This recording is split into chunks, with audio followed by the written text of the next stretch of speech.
Good morning. Welcome to the fourth annual Small Business Contracting Forum of 2022.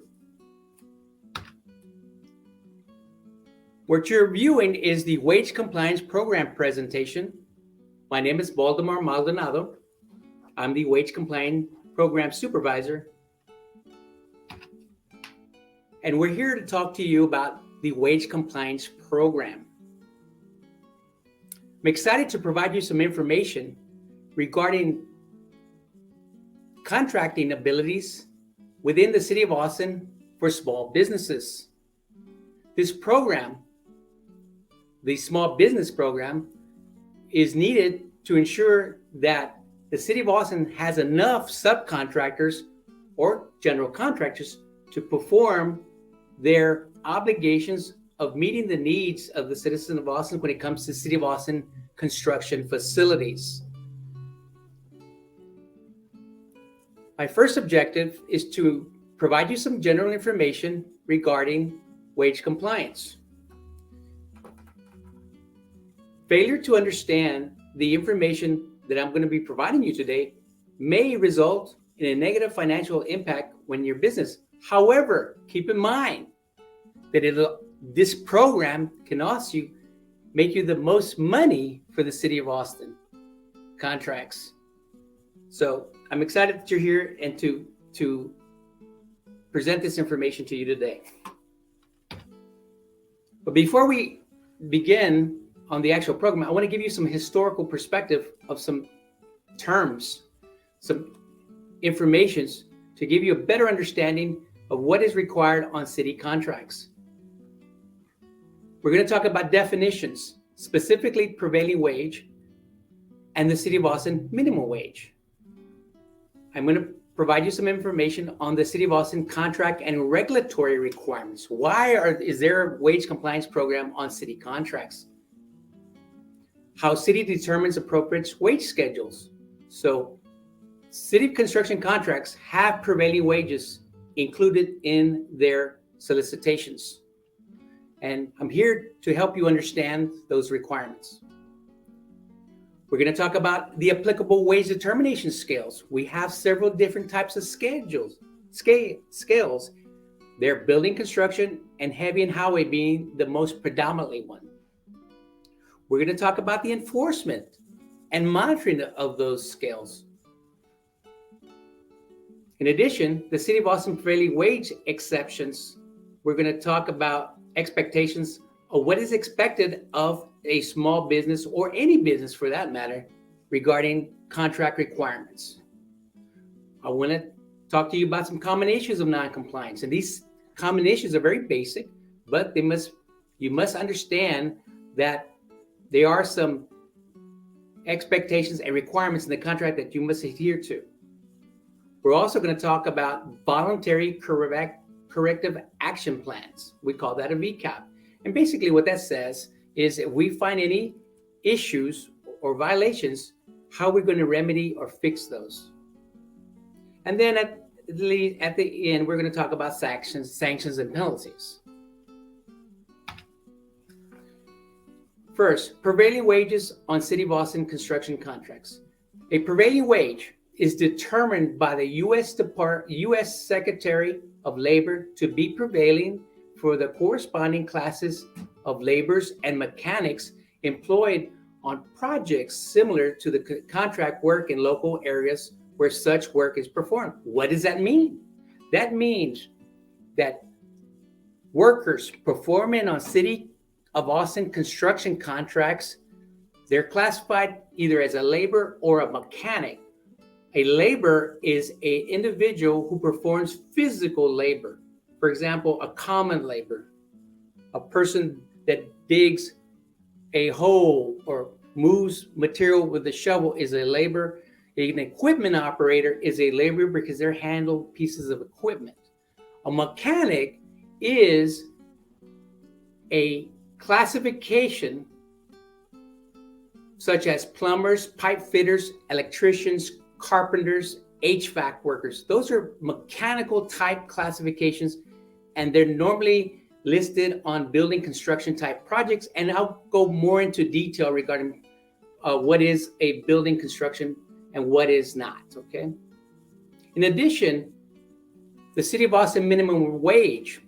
The City of Austin minimum wage is determined by Austin City Council to be the minimum to be paid to workers on city construction contracts. Currently, the amount is $15. So no one working as an employee or laborer and mechanic can be paid less than $15 an hour. Contract terms and applicable labor and wage laws. I'm going to talk about Section 00830, wage rates and payroll reporting. These are contract wage requirements. They're listed in every solicitation document that has construction work in it. And it basically identifies the roles and responsibilities regarding that requirement. I want to mention to you right now that these requirements are based on statutory laws. For example, Davis-Bacon and related acts. It basically mandates prevailing wages on all federal contracts. Davis-Bacon has been in existence since 1931. In addition, the Government Code Title 10, Chapter 2258, prevailing wage rates, basically the state version of Davis-Bacon, adopts Davis-Bacon and related acts, wage scales on city contracts. So the statutory requirement is such that if the state or the municipality, in this case, the City of Austin, does not conduct their own survey, then we basically just adopt the Davis-Bacon rates. And you'll be hearing a lot of terms regarding Davis-Bacon, but they're synonymous. They're the same. So prevailing wages, Davis-Bacon, they're the same. In addition, the statutory City of Austin ordinance sets a minimum rate for the contract currently at $15. And again, any worker that's below $15 is required to be paid at least $15 an hour or greater. Now, these are just the minimum rates that we are talking about. Most employers, contractors, subcontractors, they pay above 15. However, these are the minimum requirements, and we're going to talk about just the minimum rates today. The last one is probably the most important one. Contract Work Hours and Safety Standards Act. It's known as QASA.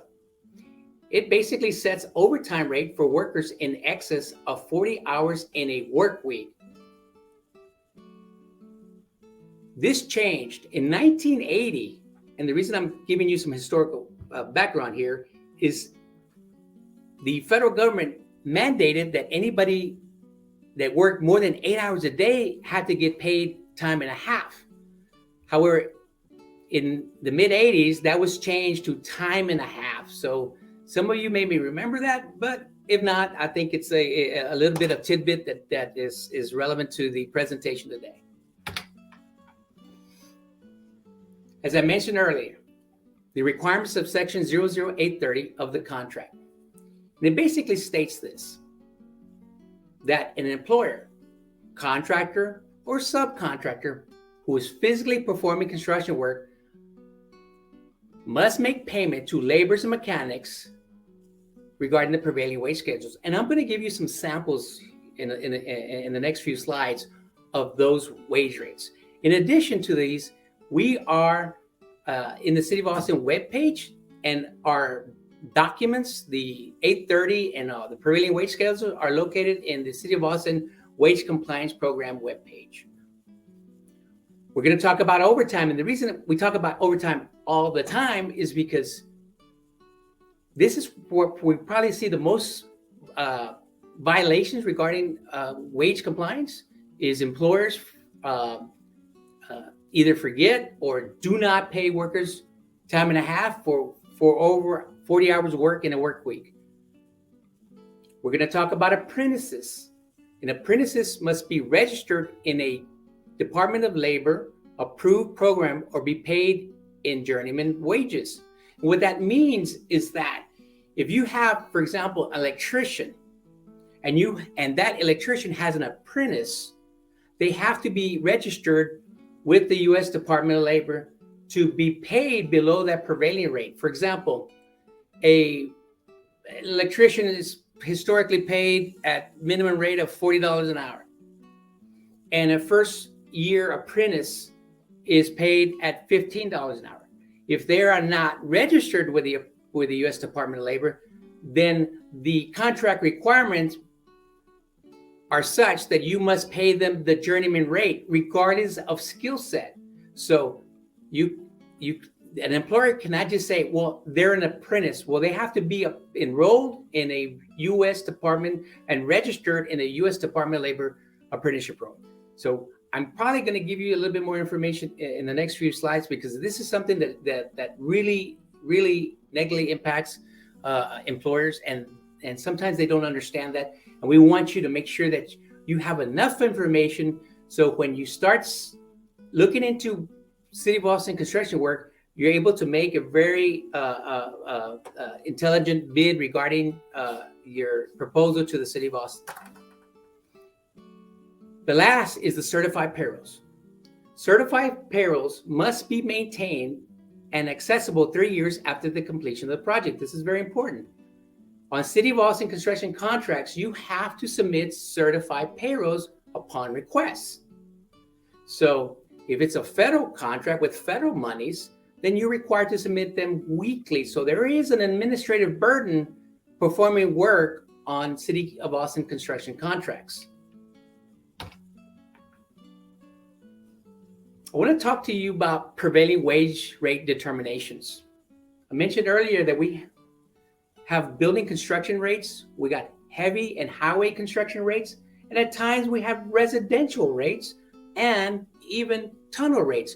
They're all different types of wage schedules, but the predominant ones are the building construction and heavy and highway. So wage rates determinations are changed by the Department of Labor and are checked weekly by our office to ensure that we have the correct prevailing wage schedule in the solicitation document. So they do change. However, they don't change drastically. There are minor changes here and there, but they do change. So the wage scale that is in the solicitation document, in the contract document, is valid for the life of that contract. So just because you enter a contract today and tomorrow the wage scales change, you are only going to be adhered to that prevailing wage schedule that's in the contract document. The wage schedules are project specific and are applicable through the duration of the contract. Again, they're good through the life of the contract. Again, wage rates are required and are located in section 00830 under BC and 00830 HH. Remember, BC is building construction and HH is heavy and highway construction. Normally, people refer that, or the industry refers that to civil work or horizontal work, and building construction is basically trade work with vertical construction. So, how do we determine what wage is applicable to which contract? So, our office, upon assignment of a project, a wage representative performs a detailed scope analysis, reviewing all project drawings and plans that are available. In other words, we look at the scope of work and we look at it. Is it a building? Is it not a building? Is it civil work, street, roads, and bridges? And then we make an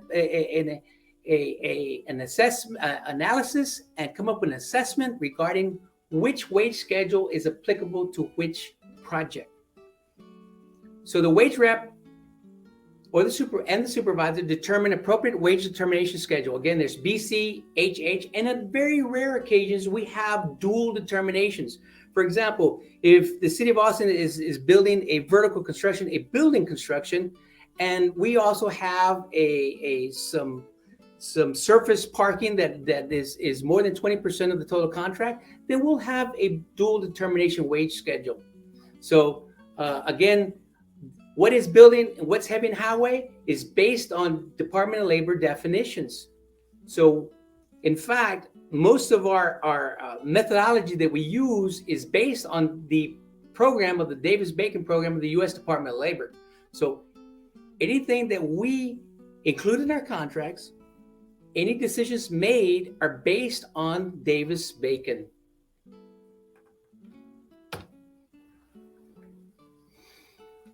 I mentioned to you earlier that we have basically two dominant prevailing wage schedules. We have the building construction. Includes the construction, rehabilitation, and repair of shelter enclosures with walk-in access for the purpose of housing people, machinery, equipment, or supplies. So a building does not need to house people to be classified as a building. If it houses machinery, equipment, or supplies, and it has a roof, it has stairs, it has HVAC system, it has plumbing, then it's a building. It's classified as a building.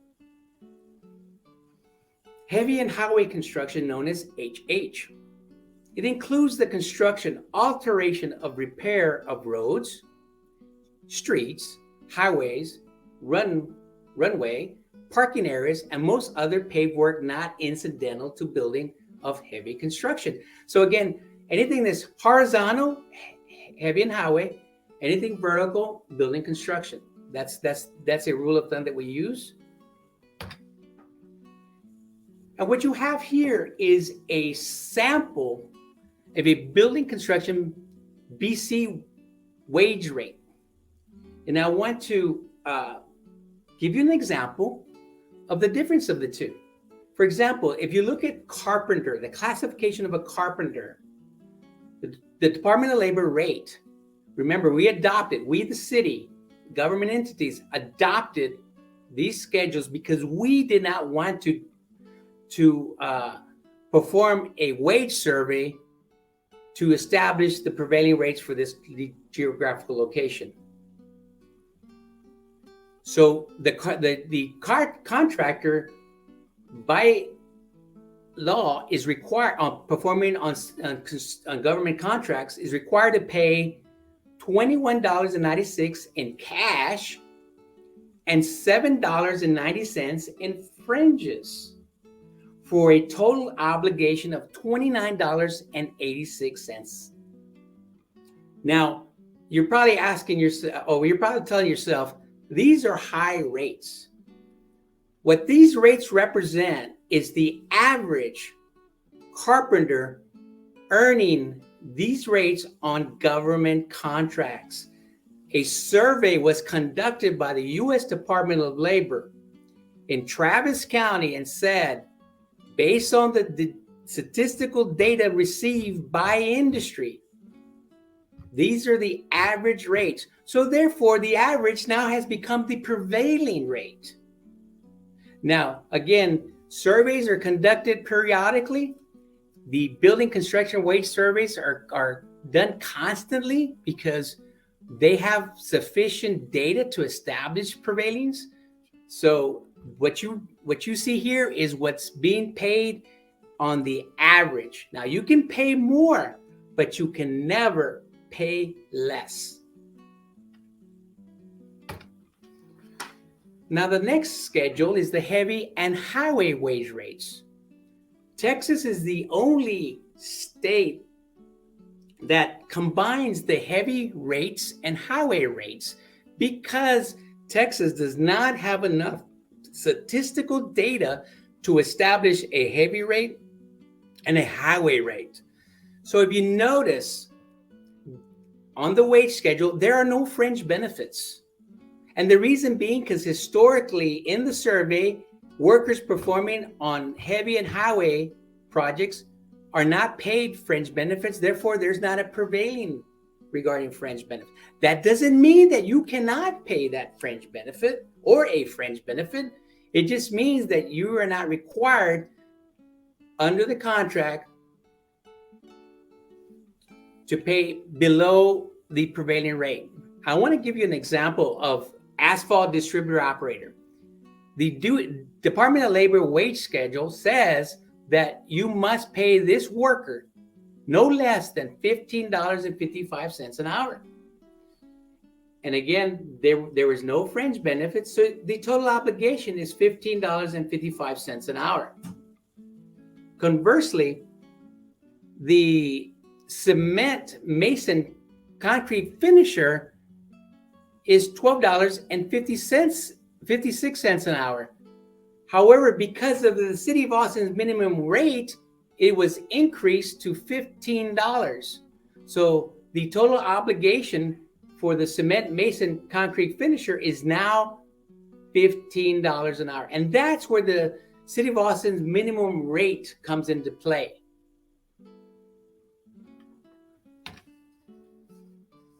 I want to talk to you about the next few slides. We're talking about the City of Austin's how we monitor and enforce prevailing wages. And it's very important that you understand this because there, again, the certified payroll is an administrative responsibility that's going to impact you. But we also have individuals, wage representatives, that go out there and perform these reviews. And we do that by, we perform what we call an initial on-site review. And it takes place within 45 days of the notice to proceed. And first thing we do, the Wage Compliance Program team, which is comprised of myself and 4 wage representatives, we verify required bulletin board postings. And that's very important because in those postings, you've got 12 City of Austin posting requirements, everything from equal employment opportunity information, workman's comp information, and the most important one is the prevailing wage scale on that project. And it shows the workers what are the prevailing rates on this particular project. And you're required by contract to do this. So when we, the Wage Compliance Program team, goes to a project, we observe workers performing work on site.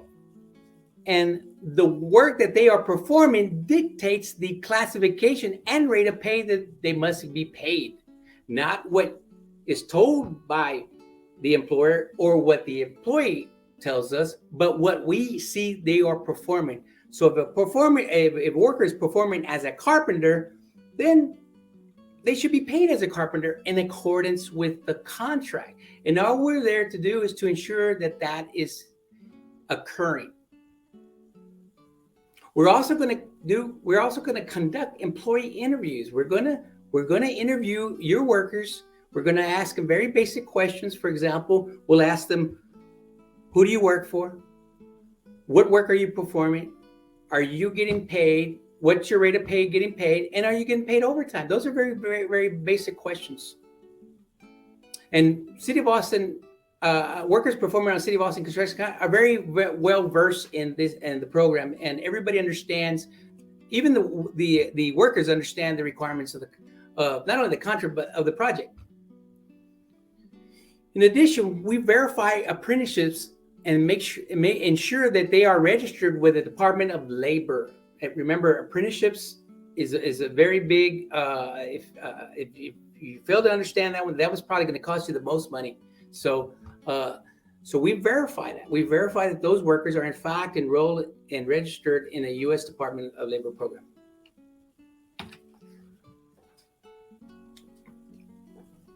In addition to performing on-sites, we conduct what we call wage audits. And don't be frightened by the term audit. It's just a review of the required documents that we're doing to making sure that you're paying the workers in accordance to contract, and we're ensuring that what you're telling us is happening. There's 4 types of audits. We've got complaint-driven audits, which what happens is we contact made directly to the city capital contracting office, which is the office wage compliance program is under, and a potential violation of payment of prevailing wages will be investigated on any potential audit. And what that means is, if a third party, or if it was a worker or someone calls us and says, hey, I think these individuals or these workers are not getting paid in accordance to the contract, then we will initiate an audit. Observation audit. We discover, reveal to necessitate an audit. Remember I talked to you about earlier, the workers that are performing and as a carpenter must be paid as a carpenter. So if we see something that we know that's a carpenter and they tell us they're getting paid below as a carpenter rate, and we observe that, then that's an observation audit. We also do random audits because we can't audit every City of Austin construction contract. I think currently we got about 100 City of Austin construction contracts. We just don't have the staff to do that. So what we'll do is we'll look at entities that haven't been audited in some time, and we'll audit them at a random selection. And finally, the federal audits.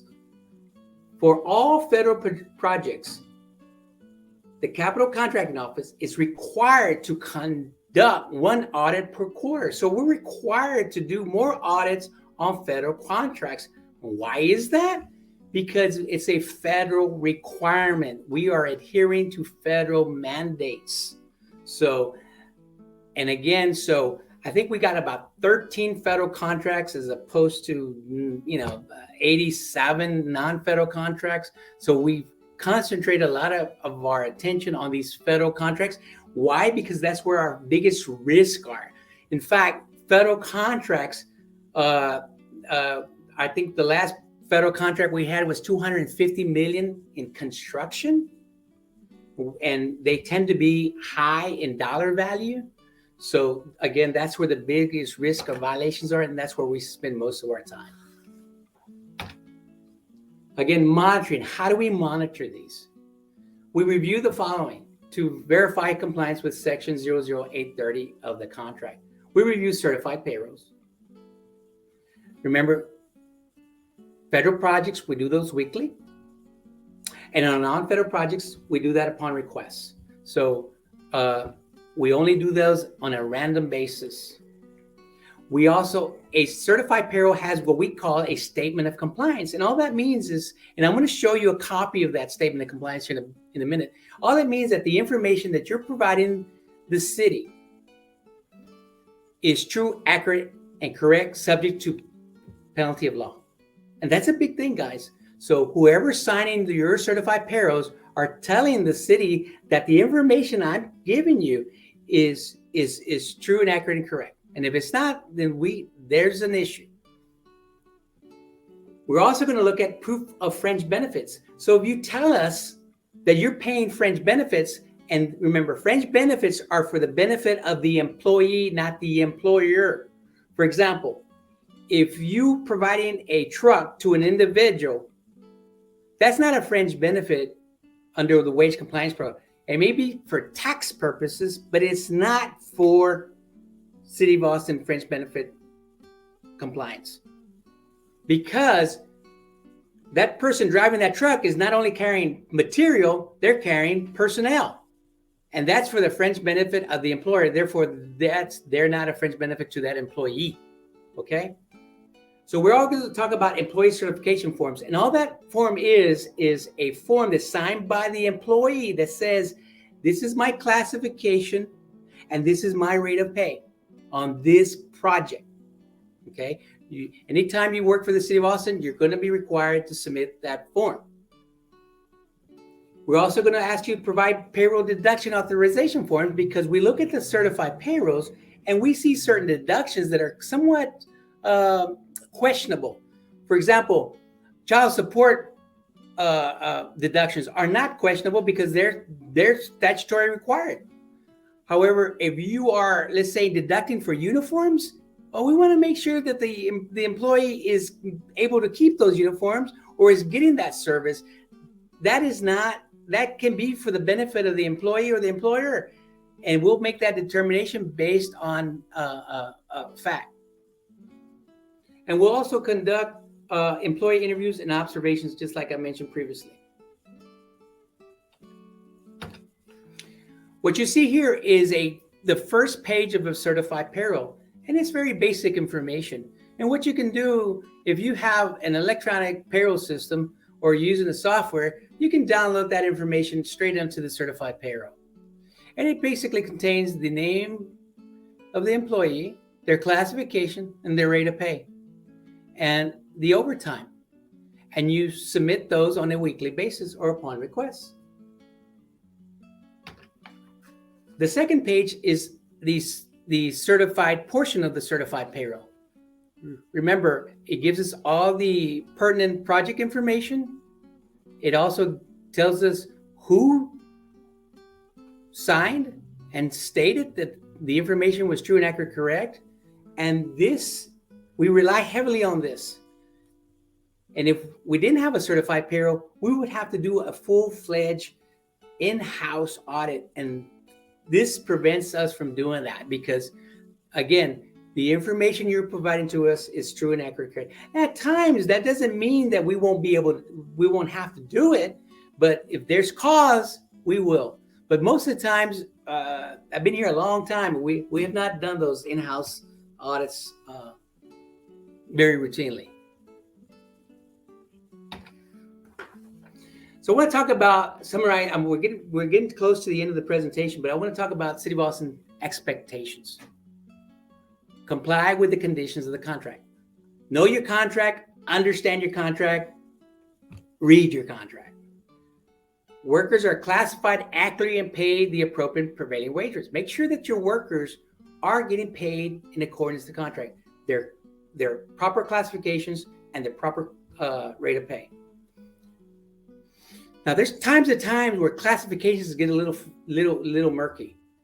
And if that's the case, we're going to rely on the classification definitions conform to the current Occupational Information Network. So this is the U.S. Department of Labor sponsored network that gives us definitions of classifications. And we rely heavily on that definition, but we also rely heavily on City of Austin project managers, inspectors, the contractor, the subcontractor, and we come up with an agreement regarding that classification. But for the most part, those wage classifications in your contract, whether it be building construction or heavy highway works, comprise of 50 classifications. And you're going to be able to find one classification that fits that worker on your project. Make sure workers are paid on time. So if you pay every Saturday, then you must, throughout the duration of the project, pay every Saturday. You pay every Monday, then you must pay them every Monday. What we don't want to see, and what is not allowed in accordance with the law, is them having different pay dates. Workers are paid time and 1/2 for overtime hours worked. On government contracts, this is a very big violation. This is probably where we see the most violations. For whatever reason, we've discovered that workers are not getting paid time and 1/2. The contract requires to pay your workers performing construction work, not office work, not supervisory workers, not owners, but people who are laborers and mechanics get paid time and 1/2. Expectations. Required posters are displayed in a visible, accessible location on the work site. What we don't want to see is these bulletin board posters posted inside the office, a job shack, where workers don't have accessibility to review them. So this, what we consider this is an administrative violation. Payroll records are required. Forms are accurate, complete, and retained for 3 years after the completion of the contract. The reason, first of all, the 3 years requirement is statutory, and it allows the government entity, in this case, the City of Austin, to go back and audit those certified payers, because sometimes we discover a violation either through a third party or through other avenue, and we have up to 3 years to audit those records. So understand that requirement. I talked earlier about apprenticeships. City contracts require apprentices to be enrolled in a U.S. Department of Labor recognized apprenticeship program or to be paid full journeyman wage rates. This is very important. This next portion is very important. A state of Texas apprentice's license does not satisfy this requirement. I don't know why it doesn't. All I know is we don't accept them. So you have a worker that says, I'm an apprentice with the state of Texas, and here's my card. We do not recognize. City of Austin doesn't. In fact, no government entity, U.S. Department of Labor, federal, state, or municipal. Now, you can be a journeyman and licensee, and that's okay to be in the state of Texas. As, for example, plumbers, I think, are licensed, electricians. But they're being paid journeyman rates, so we don't have an issue there. So remember, only USDO registered apprenticeships are able to be work below prevailing wages in the contract. I'm going to talk a little bit about issues leading to non-compliance. These are the topics, the most frequent violations that we see on city contracts. The contractor failed to pay employees proper wage due to misclassifications. They misclassify, and when I mean misclass, I mean a work classification, not a tax issue. But for example, he or she should have been classified as a carpenter, but yet they were classified as a laborer. So we see that misclassification quite often. The contractor paid straight time for overtime hours worked or failed to pay full prevailing wage, including fringe benefits. We see this quite often, that some workers pay their workers straight time after 40 hours in a work week, and that's a violation. That's not only a contract violation, but that's a statutory violation. So,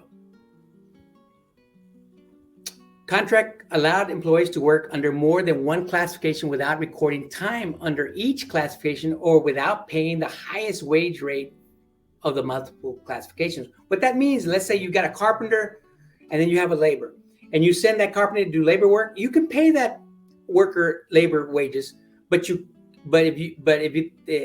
can pay them dual wage determination wage scales. But make sure that you maintain proper records. How are you going to demonstrate to the city of Austin that they were performing as a carpenter for 4 hours a day and as a laborer for the other 4?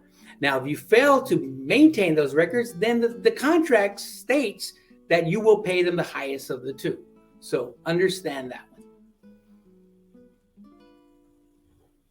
Contractor failed to provide documents to owner, in this case, the city of Austin, within 2 working days of request. And the reason we only give you 2 working days is because you should be maintaining those certified payrolls on a weekly basis. So the requirement is 2 working days, and our expectations is that you should have already had them in your office. Apprentices were not registered in a Department of Labor approved apprenticeship program, and program documents not provided.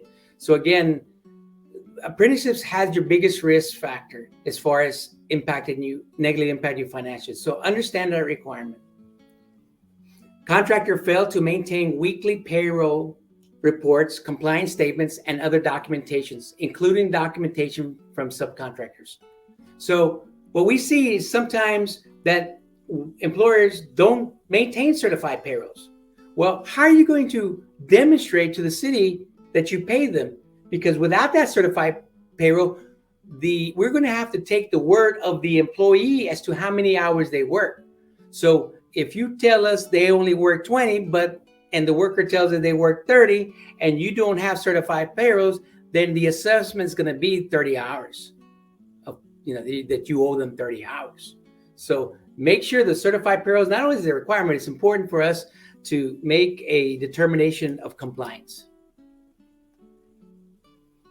The contractor failed to display required postings on job sites. Again, this is important to you because the more information the worker has, the better the worker is going to be.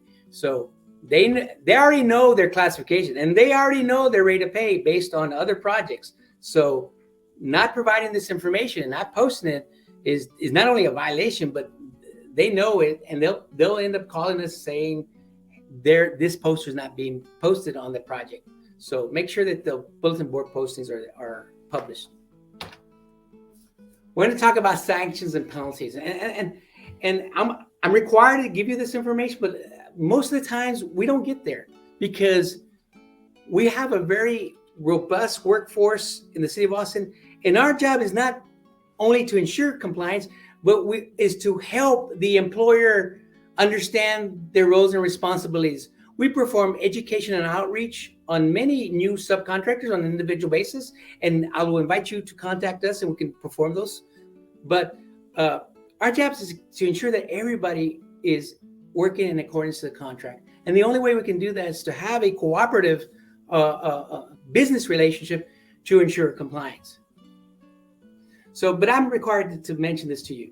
What happens if a contractor violates the conditions of the contract? Well, funds may be withheld from a prime contractor until back wages are paid. And this is very important. So the prime contractor is responsible for their subcontractors. So there's a parent-child relationship, business relationship. So if the child owes money, then the parent will pay for that child. So understand that requirement. It is your violation if you're a prime contractor and you've got subcontractors not performing under wage compliance, then it is your violation as well. A contractor or subcontractor who violates their contract may be fined $60 per worker for each calendar day that a worker is paid less than the wage rates in the contract, in addition to paying any back wages. It's a pretty stiff penalty. Bottom line is this. If there's a violation, $6 per day per worker, that can amount to a lot of money, especially if the project's been on for a year and we did not discover the violation. But let me tell you, if you're cooperative and you pay those back wages, I've been here a long time, over 40 years, rarely see these assessed.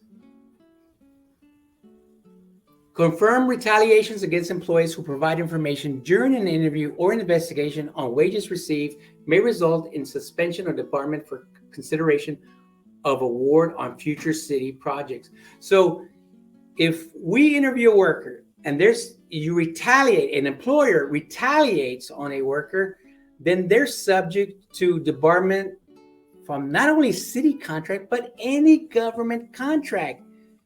We have a reciprocity rule where if we debar a employer, the state, the federal government also debars them. So understand the penalty. And to close it, I'm going to tell you the good things about working for the city of Austin. I know that previous slide was pretty profound, but hang on, I'm going to tell you the good things in a minute. In summary, wage rates, understand your contract. Wage rates and reporting requirements apply to constructors and contractors and subcontractors. It applies to everybody who's physically performing work on the project.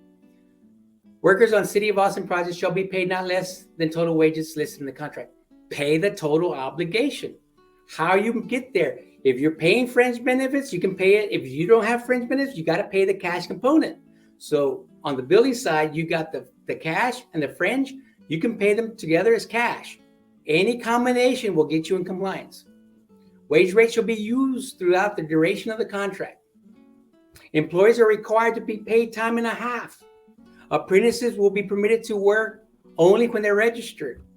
City of Austin works collaboratively with the contractor and project manager to ensure prevailing wage requirements. Remember, I told you earlier that we are here to help the employer as well as the employee. Our target is everyone performing on the City of Austin contract. What I want to do before I tell you who my team is, that I told you what the benefits of the City of Austin. There's on upcoming projects, especially on the ABIA project, the Austin Bergstrom International project, we were projecting an increase in construction activity. And not only do we need prime contractors, but we need subcontractors to perform all that work. We are projecting somewhere in the upcoming years, billions of dollars of construction, billions with a B, guys. And we need everyone's participation. And the other thing that I want to tell you that's good about the city of Austin is we pay our bills. We pay our bills. So if you do your work and you're compliant, you comply with the contract, you will get paid your monthly estimate. Therefore, your subcontractors getting paid and the employees can get paid. So that is the benefit of working for the city of Austin. This slide has my wage team in the wage compliance program. We're here to help you in any way. You have any questions of me after the information I just presented, please put that in your chat and we can provide you an answer. In addition, we'll provide you any written answers that you may require on a specific issue to your company and to the employment of your workers. And thank you again for listening, and I appreciate you being here. Thank you.